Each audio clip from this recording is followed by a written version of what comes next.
আমাদের কাজ শেষ, আমরা এখন কুষ্টিয়ার উদ্দেশ্যে রওনা দিব। আমাদের গাড়ি 11:50-এ। এই যে আমরা এখন চা খেলাম, চা স্টল থেকে চা খেলাম, চা খেয়ে বসে আছি।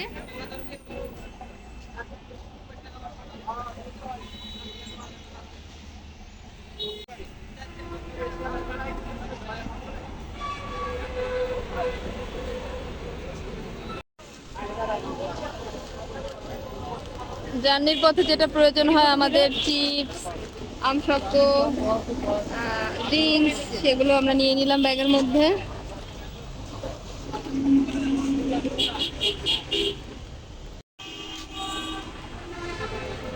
এই তো ঘাড়ে ব্যাগ নিয়ে হাঁটতেছি। ওই সুজন,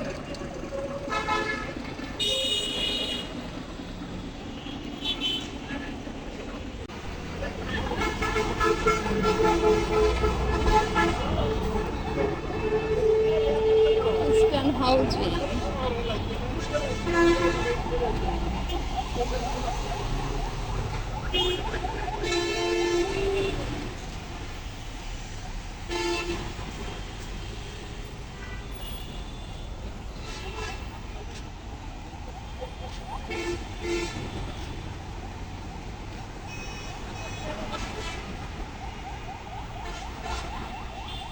চলো ভিতরে যাই, বসি।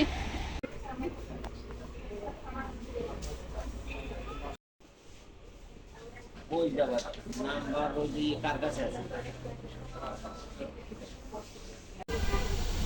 দীর্ঘ 3 ঘন্টা অপেক্ষা করার পরে অবশেষে আমাদের গাড়ি এসে পৌঁছেছে। সবাই অনেক বিরক্তের সাথে গাড়িতে উঠতেছে। বাদল ভাই, একই অবস্থা? আসলে সবাই অনেক বিরক্ত। যেখানে আমাদের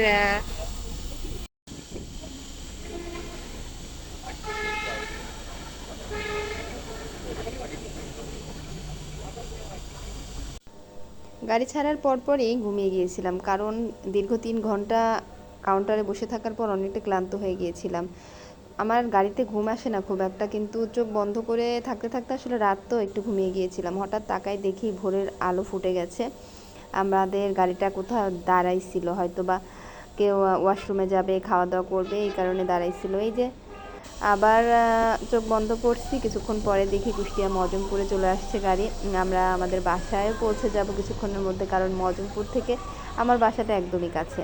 যাই হোক, আমাদের এবারকার ঢাকার জার্নিটা খুব একটা ভালো ছিল না। আমরা পরবর্তীতে ঢাকা গেলে আশা পৌঁছানোর করব কথা ছিল ভালো আরো কিছু 2 হবে। ঘন্টা আগে। আমি বুঝতে পারিনি এবার সেখানে ঢাকাতে যেয়ে আমাদের যে আরো এরকম 2 ঘন্টা আন্দোলনের মধ্যে লেট পড়ে যাব। হয়েছে।